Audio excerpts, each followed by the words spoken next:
Bueno, entonces vamos a ver. Ya como dije, hoy es 20 de marzo de 2023, me imagino pues ya vieron en las noticias y todo lo que fue la expropiación petrolera, ¿no? El periodo de Lázaro Cárdenas. Bueno, entonces voy a saltarme esa parte y vamos a empezar lo que es después de Lázaro Cárdenas. Después de Lázaro Cárdenas vino Manuel Ávila Camacho. Entonces, a este periodo, José Vasconcelos lo llama el Ávila Camachismo. Es por esa a Manuel Ávila Camacho, no es que fuera machista, sino que así le llamó. Esas palabras todavía no se ocupaban mucho en esa época, ¿sí? Entonces, nada más se refiere a Manuel Ávila Camacho. No tiene que ver con otra cosa. Digo, apenas se me ocurrió de leer el nombre, pero no tiene que ver con eso, ¿eh? Bueno, entonces dice. El término del periodo presidencial de Cárdenas coincide con un descontento general, cuya causa definió el escritor don Luis Cabrera, afirmando que no hay nada peor que un tonto con iniciativa. Se refería, por supuesto, a las actividades descoyuntadas del hijo espiritual de Calles. Sí, disculpen, me revolví. Consecuencia de esta desorientación general fue que pudieran plasmar esperanzas en torno de una persona como el general Juan Andreu Almazán, que durante tantos años estuvo convertido en cómplice de todos los crímenes de la administración callista, al mismo tiempo que amasaban una fortuna considerable. Bueno, entonces es que en esa época, sí, no había digo, sí habían derrocado a Porfirio Díaz, pero no había tanta democracia. Este, Había o candidatos únicos o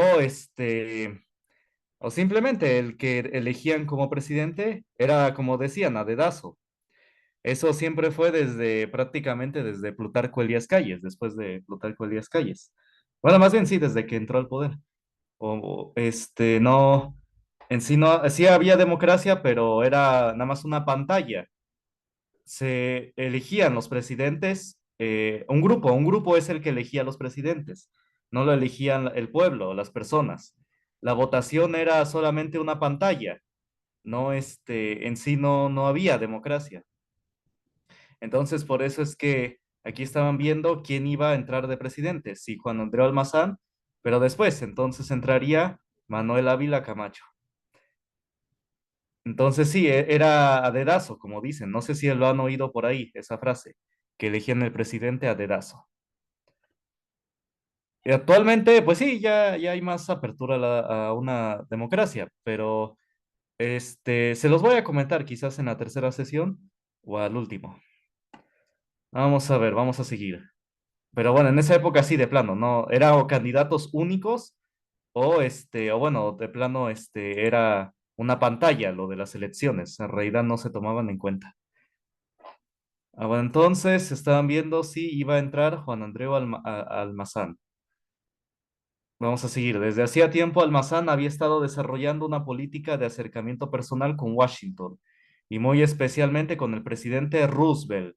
Recuerden que en ese entonces era Roosevelt hijo, ¿no? Porque él es el que iba a meter a Estados Unidos a la Segunda Guerra Mundial. Entonces, sí, todo un contexto histórico internacional. Almazán conocía por experiencia la manera como se hacen los presidentes mexicanos de los últimos tiempos. Sin preocuparse demasiado por ganar la confianza de sus colegas, se dedicó a cortejar en forma descarada a los políticos del norte.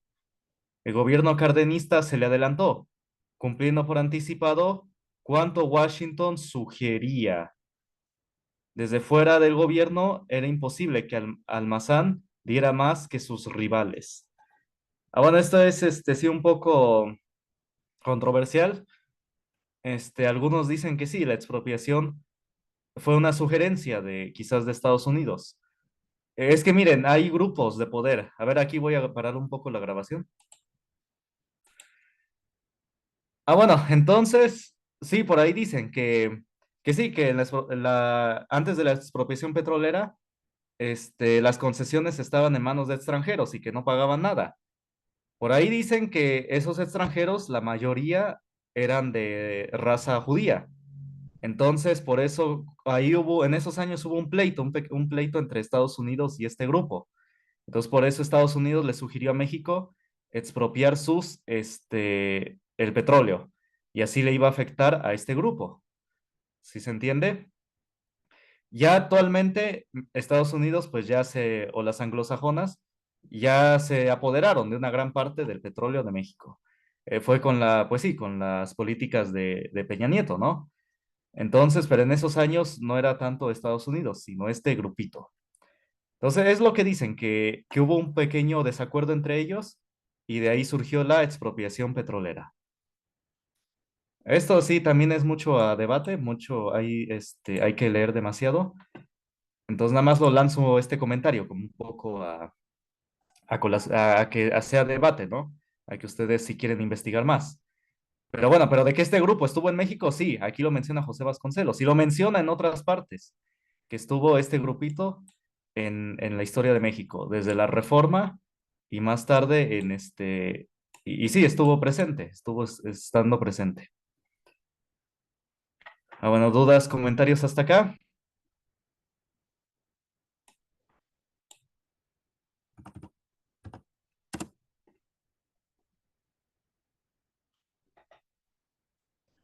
Vamos a ver.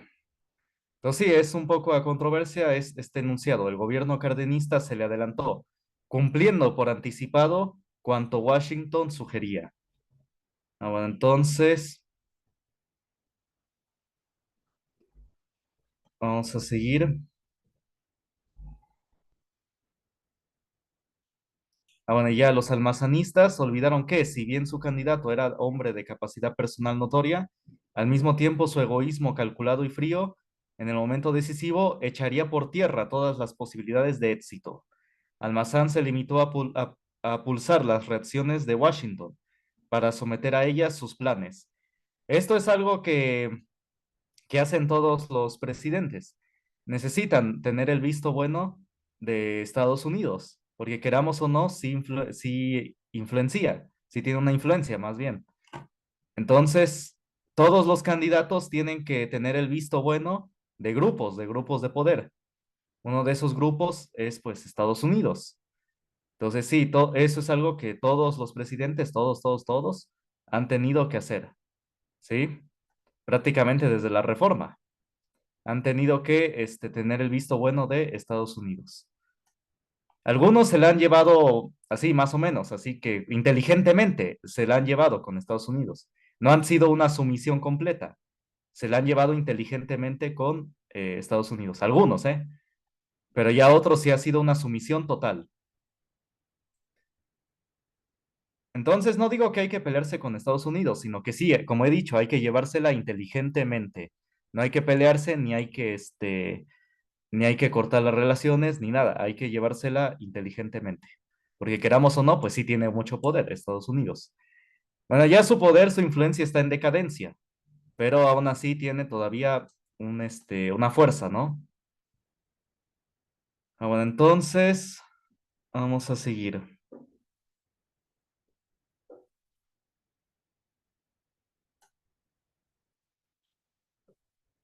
Aquí ya entra Manuel Ávila Camacho. Ahí está. Finalmente, el duelo político se desarrolló entre los dos generales, Almazán y Ávila Camacho, con la ventaja para Cárdenas de que él y su protegido disponían de todo el poder del gobierno, el partido oficial y la embajada americana. Un golpe de audacia pudo haber salvado a Almazán, pero no llegó a darlo. Toda su preocupación era ganar prestigio de estadista en los Estados Unidos. Esta indecisión tan contraria al arrojo que demostró en los años de su actuación militar revolucionaria se explica no solo por el peso de la edad, sino principalmente porque el candidato independiente poseía muchos y muy cuantiosos intereses que proteger. Ah, bueno. Entonces, en la zona de Monterrey, por Acapulco y en la capital de la República eran conocidos sus fincas, edificios y negocios. Por donde quiera que ejerció mando, acumuló propiedades al igual que sus colegas de la facción callista. Sí, Cárdenas surgió de Plutarco Elías Calles. Y sí, también hay que decir las cosas buenas y malas. Sí, las cosas buenas fue la expropiación petrolera. Las cosas malas, pues fue que también acumuló riquezas a manos de las arcas públicas, también lo hizo. Entonces, pues hay que ver, hay que decir la verdad, todo lo que hizo bueno y lo que hizo malo. Entonces, sí, también también aplicó corrupción, se puede decir. Entonces, sí, no fue un angelito, Lázaro Cárdenas. Vamos a ver. Pues sí, como todo en la vida, todos tienen cosas, acciones buenas y malas. A veces en el gobierno, pues son más notorias, ¿no? Pero sí hay que decir tanto lo bueno como lo malo. El gobierno hábilmente no llegó ni siquiera a cancelarle concesiones de obras públicas que le siguieron rindiendo fuertes ingresos, pese a que acaudillaba la oposición, es decir, al extranjero, no le canceló todas las obras públicas. En su oportunidad se movilizó, como de costumbre, la maquinaria electoral del partido, es decir, del PRI, porque ya se había nombrado, sí, era el Partido Revolucionario Institucional, para dar el triunfo al general don Manuel Ávila Camacho, el candidato de los cardenistas. Es como les digo, en esa época, según si había elecciones, pero eran elecciones de pantalla, no eran verdaderas. El gobierno era el que ponía pues al siguiente presidente. Era nada más una pantalla las elecciones. Realmente, pues sí, no había una verdadera democracia de la que se había luchado, pues, en la revolución, ¿no? Realmente no resultó en eso, no resultó en una verdadera democracia. Siguió siendo de que el gobierno eligiera a los demás presidentes. Entonces sí, aquí el gobierno de Cárdenas movió todo, pues, la maquinaria electoral y puso en la presidencia a don Manuel Ávila Camacho, bueno, al general Ávila Camacho. Bueno, dudas, comentarios hasta acá. Por ahí leí una noticia. Es un poco a controversia de ver si es verdad o no, pero bueno, yo le doy el beneficio de la duda de que sí, de que puede que sea verdad.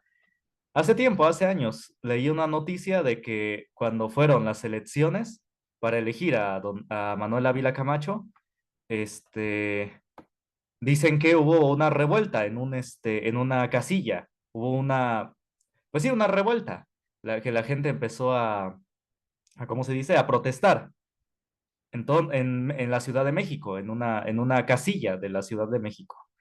Entonces dicen que el ejército, bueno, el gobierno mandó al ejército y acribilló a los que estaban protestando.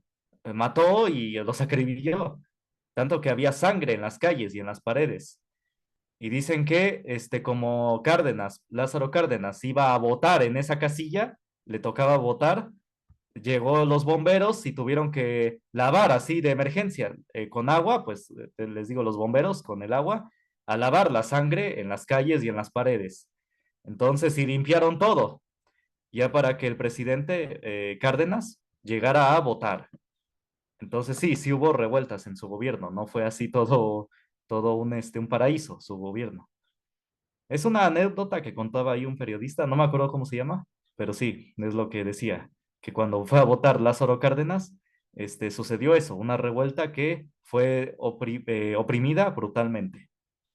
Hubo muertos y hasta limpiaron la sangre de las calles. Bueno, entonces ya, Manuel Ávila Camacho llegó a ser presidente. Sí, Almazán todavía, pues bueno, sí tuvo ¿cómo se dice? Quería, ¿no? Ser presidente, pero no lo llegó a ser. Dice aquí, Almazán, todavía esperanzado, es decir, con esperanzas, se dirigió a Washington, celebró conferencias, hizo promesas, pero ¿qué podía ofrecer que los otros no estuviesen ya entregando? Es decir, Ávila Camacho también tenía el visto bueno de Estados Unidos, pero un visto bueno de que ya estaba entregando mucho de México, pues a Estados Unidos, ¿no? El gobierno americano, en vísperas de entrar a la guerra mundial, eso vamos a verlo ahorita, no veía con buenos ojos una revuelta en México. Ven, hay una influencia, ¿no? A veces el gobierno, Estados Unidos influye en cuándo debe haber revueltas en México y cuándo no. Yo me acuerdo, miren, así, porque sí me gusta leer noticias, por eso es que, para analizar, ¿no? ¿Qué es lo que está pasando? Yo no las leo así nada más, sino que las analizo. Dice acá que el gobierno americano, en vísperas de entrar a la guerra mundial, no veía con buenos ojos una revuelta en México. Miren, es que sí, a veces hay conflictos que produce Estados Unidos, porque, a ver cómo les explico, puede sacar algo bueno, o también a veces hace como de prueba, como experimentos sociales, que le sirve a Estados Unidos para implementarlo, ya sea en su país o, digo, el gobierno de Estados Unidos, ya sea produce revueltas en otros países, por ejemplo en México, ya sea porque le conviene, le va a sacar un beneficio de eso, o también ¿cómo se dice? Para probar este conflicto y aplicarlo en su país o en otro país, un país enemigo. ¿A qué me refiero? Miren, yo recuerdo muy bien, hasta guardé la noticia, la tengo por ahí guardada en mi correo y en mi computadora. Es que guardo tantas noticias que a veces luego se me pierden, pero ahí está, estoy seguro que ahí está. Cuando fue una vez, digo, no critico a los maestros, nada más los líderes luego tienen mucho que ver en esto. Cuando hubo un conflicto con los maestros en el 2016, recuerdo muy bien que la embajada de Estados Unidos dijo que Estados Unidos, lo estaba viendo el conflicto muy de cerca, que México es un laboratorio. Así lo dijo abiertamente. Creo que era la embajadora, o el embajador, no, no era embajadora, Roberta Jacobson, creo que sí era, que sí, que México era un laboratorio. Entonces lo dijo abiertamente y salió en las noticias. Entonces sí, muchos conflictos, muchos grupos no son independientes, sino que sus líderes siguen las instrucciones de otros grupos. Quizás los líderes ni saben que las órdenes vienen de Estados Unidos. Lo hacen a través de otros mexicanos, bueno, supuestos mexicanos, vendepatrias. ¿Sí me entienden? O miembros del gobierno que asusan el conflicto y que influyen para que estallen conflictos. Entonces, sí se entiende el orden. A veces los conflictos que surgen en México, en Oaxaca o en general en México, a veces vienen por orden de Estados Unidos, pero los ejecutan, le dan la orden al gobierno de México, a miembros del gobierno de México, o grupos de poder, gente con dinero o gente con grupos. Y ya estos miembros se lo mandan a esos grupos, ya sea sindicalistas, ya sea grupos, no sé, de oposición, etcétera, todos los grupos que existen. Así es el orden. Entonces, sí, a veces por eso es importante estudiar, para que no ser manipulado pues, por alguien, ¿no? Saber que estás ejecutando las acciones de otro grupo o de otra persona. Entonces, así ha sido mucho la historia de México. Ha sido la orden ya sea de Estados Unidos o la orden de la banca internacional. Ya dije de quién, ¿eh? No lo voy a mencionar mucho porque si no me van a cerrar el canal, pero ya lo mencioné. Ah, bueno, entonces, dudas, comentarios hasta acá.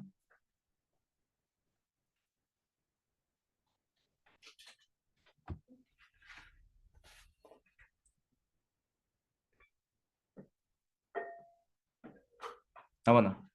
Entonces, y se pueden dar cuenta porque si leen las noticias internacionales, se van a dar cuenta que hay muchos conflictos que se parecen al que sucede en México o un conflicto que sucedió en otro país, resulta que luego sucede en México.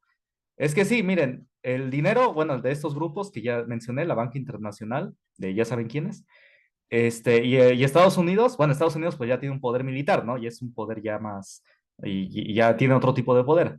Pero también los que tienen dinero pues pueden pagarle a quien sea, pueden comprar voluntades. El punto es que, ahí se me fue la idea, que sí, que muchos conflictos se parecen porque estos grupos los aplican en otros países y así pueden sacar beneficio. Por ejemplo, miren, esto no es para dar ideas, nada más lo menciono como ejemplo. En Perú, estuvo un presidente que se llamó Alberto Castillo. Él surgió de una protesta, o bueno, pues sí, de una protesta ya más grande de maestros también, pero ya de ahí él salió presidente. Pero los sacaron, lo expulsaron. ¿Por qué? Porque él no quería, ejecutar las políticas de Estados Unidos y de la banca internacional. Es decir, ellos lo pusieron ahí, pero ya estando en el poder, él no quiso seguir no todas las órdenes, pero sí. Por ejemplo, Alberto Castillo dijo que no iba a legalizar el aborto. Él dijo, el aborto no, ni tampoco el matrimonio homosexual, él no lo iba a poner. Y también otras cosas. Entonces, al ver esto, pues lo derrocaron. Lo derrocaron su partido a órdenes de mismo Estados Unidos y de otros grupos. Es decir, mismo Estados Unidos pone a los presidentes, pero cuando se les rebelan, cuando no quieren hacer lo que ellos quieren, se les los quitan. Ahora sí que ponen y quitan.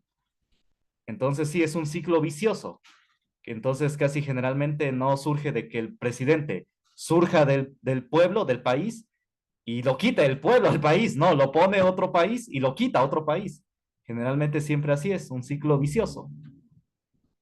Entonces, es muy raro que un presidente surja del país, del mismo país. Sí hay ejemplos, pero son muy, muy raros. Los ejemplos son de hace 100 años. Por ejemplo, en Argentina con Juan Domingo Perón. En México, híjole, cuando hemos tenido un presidente que sea del país, híjole. Es que miren, hasta Porfirio Díaz también tenía el visto bueno de Estados Unidos. Pero bueno, hizo cosas buenas por el país. Él se movió inteligentemente. Sí, sí tuvo el apoyo todo de Estados Unidos, pero a su vez le benefició, supo hacerle un bien a México. Los ferrocarriles, la deuda externa, sí, tuvo, aunque sea, se supo mover inteligentemente. Entonces, igual, dice José Vasconcelos que Madero sí tenía buenas intenciones de hacerle bien al país, tenía todo un proyecto, pero finalmente, pues como no quería ejecutar todo lo de Estados Unidos, digo, esta es opinión personal, lo mataron, lo terminaron asesinando. Ah, no, no, lo desterraron, lo quitaron, perdón, lo quitaron del poder. Tan solo duró un año, o ni siquiera un año, perdón, Francisco y Madero, disculpen, disculpen. Dice José Vasconcelos que Francisco y Madero sí tenía un buen proyecto, pero pues no duró nada. Ni creo que ni un año duró. Entonces, porque sí, tienen que tener el visto bueno de varios grupos. Esa es lamentablemente, pues sí, la historia de México. Sí tenemos forma de salir adelante, pero bueno, tenemos que hacer mucho. Bueno, el primer paso es estudiar. Bueno, voy a cortarlo hasta acá y ahorita nos vemos a las 10. Me dicen todas sus dudas, comentarios.